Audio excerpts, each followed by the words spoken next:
Ladies, let me tell you something powerful. The moment you stop chasing, stop explaining, stop needing, he starts wondering, he starts craving, he starts obsessing. Why? Because confidence is magnetic. Because mystery drives men crazy. Because the less you care, the more power you have. And today, I'm going to show you exactly how to step into that power unapologetically. This isn't about games, it's about value. Your value. It's about knowing when to walk away and still have them crawling back. Ready to feel unstoppable? Let's go. Detachment is not about being emotionless. It's about emotional maturity. It's not about being cold-hearted or cruel. It's about choosing peace over chaos. Imagine this, you're texting someone and they take hours to reply. What do most people do? Overthink, worry, maybe even double text. That's attachment.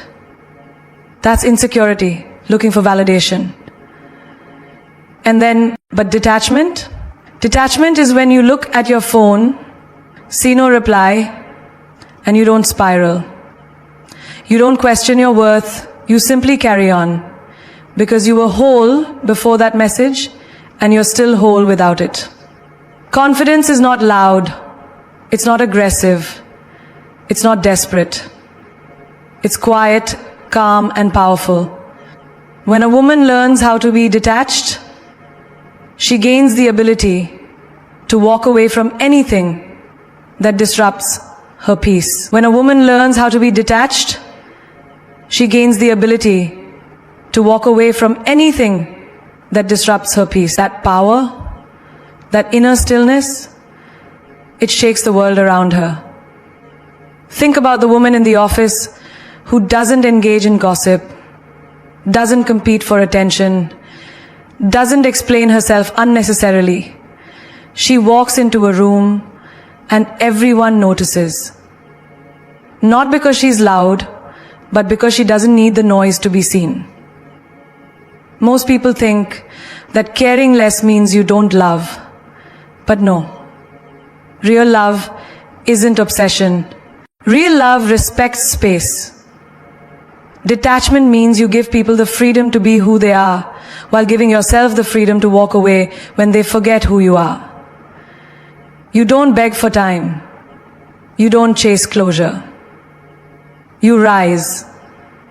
Let me ask you, have you ever seen a woman who used to always be available suddenly stop responding the way she used to? She starts prioritizing herself, her goals, her life.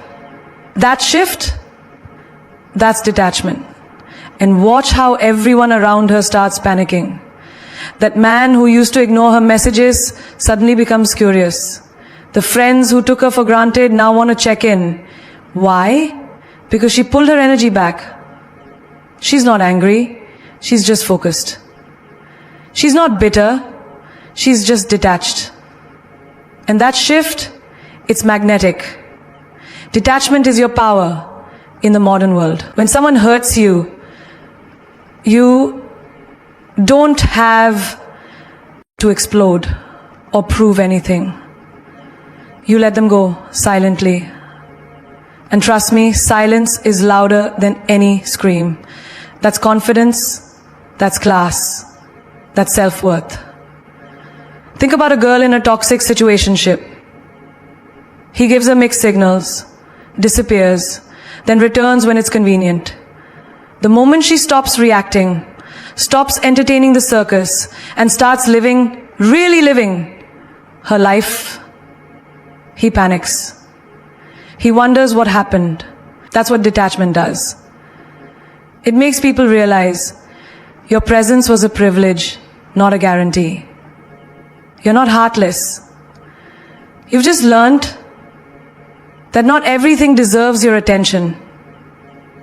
You don't need to respond to every insult. You don't need to explain your worth. And you definitely don't need to show up for people who never show up for you. Let them talk. Let them assume. Let them feel your absence. You just move in silence. You build. You glow. You grow. That's detachment. And let's be clear, detachment isn't about ignoring people. It's about choosing yourself every single time someone makes you feel like a second option. It's when you stop trying to fix what keeps breaking you. It's when you say, I deserve more, and you walk in that truth, even when it's lonely. Because temporary loneliness is better than permanent disrespect. So the next time someone pulls away from you, let them. Don't chase, don't cling, don't collapse. Detachment is knowing that what's meant for you will never require begging. It will never feel forced. And when you have that mindset, oh darling, you become untouchable. When you know your worth, chasing becomes unnecessary. It's like a diamond. Begging someone to see its value. It doesn't happen. A diamond doesn't scream, it shines. You don't have to explain your value to someone who's not ready to receive it. When you truly know what you bring to the table, you stop trying to sit at every table that invites you. That's not arrogance. That's self-respect. Think of a girl who keeps texting, calling, waiting for someone to reply. She sends long paragraphs trying to fix a bond that the other person isn't even trying to hold. Every unread message chips away at her self-esteem. But the moment she realizes, why am I chasing someone who can't even match my energy?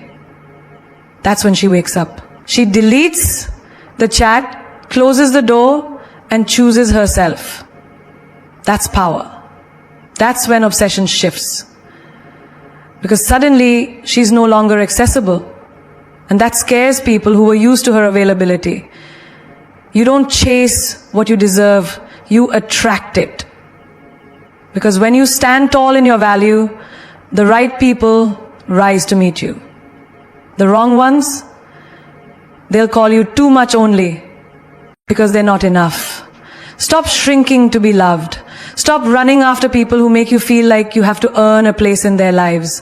Your existence is already worthy. Your presence is already a privilege. Imagine walking into a room for a job interview. You've prepared. You've worked hard. You know your skills. You know your experience. Now imagine begging the interviewer to accept you. Saying, please pick me. I'll do anything. I'll accept any pay. Just take me. That desperation weakens your credibility, your posture, your aura. The same thing happens in relationships. Desperation doesn't attract love. It attracts manipulation. But when you walk into any room, any relationship, knowing what you offer, you'll never lower yourself for approval. A woman who doesn't chase is often misunderstood. People say she's arrogant, too proud, too independent. But let me tell you, those are just words people use when they can't control you. When you stop chasing, people start reflecting. They start asking, was I the one losing something real? And often they come back, not because they changed, but because your absence made them realize they were replaceable in your world, but you were not in theirs. Take an example from friendships. You always make plans, you always initiate, you always check in. One day you stop. Silence. Days pass. No calls, no messages. You realize it wasn't a friendship, it was you doing the work of two. That's the wake-up call. That's when you stop watering dead plants. And suddenly, your energy starts blooming elsewhere. With people who show up for you, not just need you when it's convenient. There's a divine kind of elegance in not chasing. It's the quiet confidence of a woman who knows her vibe is rare. She's not rude, she's selective. She's not unavailable, she's intentional. She's not playing hard to get, She is hard to get. Because not everyone deserves her time, her love, her energy. And when you live with that mindset, you stop being afraid of who leaves. You only care about who respects your presence enough to stay. You don't chase what you deserve, because you've spent too many years chasing people who made you feel like love had to be earned. But now, you know better. You've learned that anything forced will never be fulfilling. You've learned that you don't have to show someone what they lost. You just have to let them lose you. Because the moment you stop running toward what doesn't serve you, the things meant for you start running toward you. Silence is a language. Not everyone can speak it, but those who do, they own the room without saying a single word. In a world where everyone is trying to prove themselves, explain themselves, post their emotions on social media, or argue for validation, silence is the ultimate power move. It's not weakness, it's control. It's not confusion, it's clarity. When a woman goes quiet, the world gets loud. People start to notice. People start to worry. Because silence makes people listen harder than any scream ever could. Think about this. You're in a heated argument. Emotions flaring. Voices raised. Everyone's trying to win. Now imagine one person, calm, collected, not reacting, just watching, just present. That person holds the power. Because while others are spilling their energy all over the place, this person keeps theirs protected. And nothing is more unsettling to someone who thrives on drama than a person who refuses to dance in their chaos. You know what shakes a man more than tears or begging? A woman who says nothing, who doesn't ask for closure, who doesn't text why, who simply disappears with her dignity intact and her silence echoing louder than any insult he ever threw. That kind of silence, it's not passive, it's intentional. It's when you've said all that needed to be said and now you let the silence say the rest. Picture a girl who used to constantly explain herself, defend herself, justify her feelings. She used to write paragraphs trying to be understood. But one day, she stops. No more chasing. No more explaining. She deletes the chat, unfollows, unbothers, and moves on quietly. And that silence, it hits harder than any message. Because now, he's wondering, what happened? He refreshes the chat, checks the last scene, replays the voice note in his head. That's the scream of silence. It lives in their mind, rent-free. Silence is also the biggest teacher. When people hurt you, you don't always have to react. Sometimes, silence is the closure. Silence is the revenge. Let them wonder why you're not angry. Let them question why you're not begging. Let them feel the absence of your presence. That's when they realize you were the calm in their storm. That's when they realize your voice was their comfort, and now it's gone. In friendships too, sometimes, the loudest message is the one you don't send. You stop checking in. You stop showing up. You stop trying to hold a space that they keep taking for granted.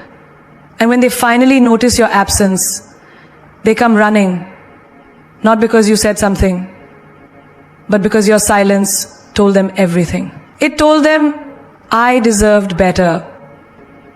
I gave enough. Now it's your turn to feel the emptiness.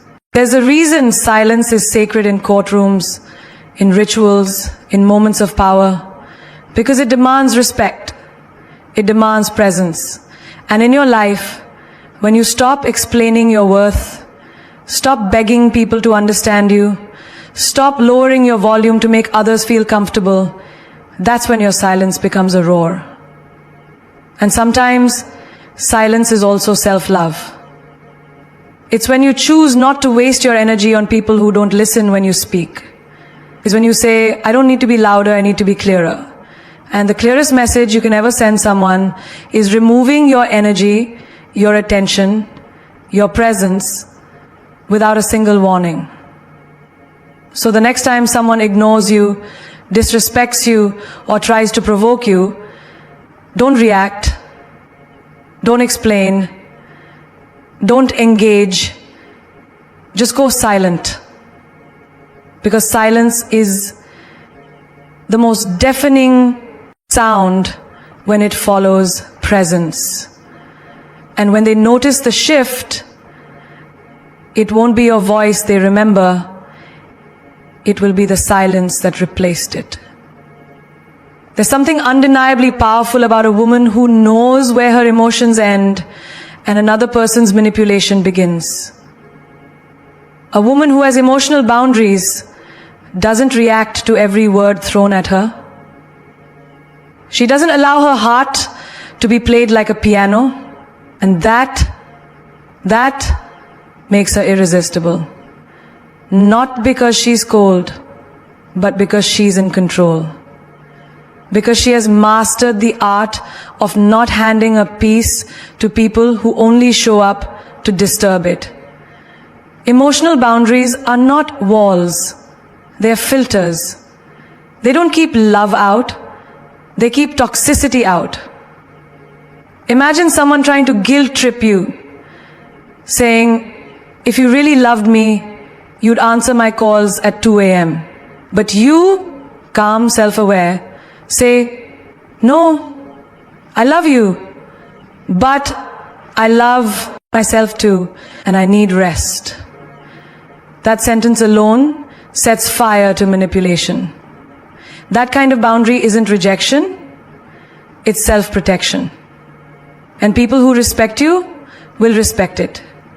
People who don't, they'll try to shame you for having it. But let them. Because your boundaries aren't for them. They're for you. Think of the girl who once cried when someone ghosted her. Who spiraled when someone didn't text back. Who begged for closure. She didn't have boundaries. She had wounds looking for validation. But then she grew. She started asking herself, why am I giving unlimited access to people who don't even knock before walking into my emotions? And so she changed. She stopped over-explaining, stopped oversharing. She started choosing who earned her softness.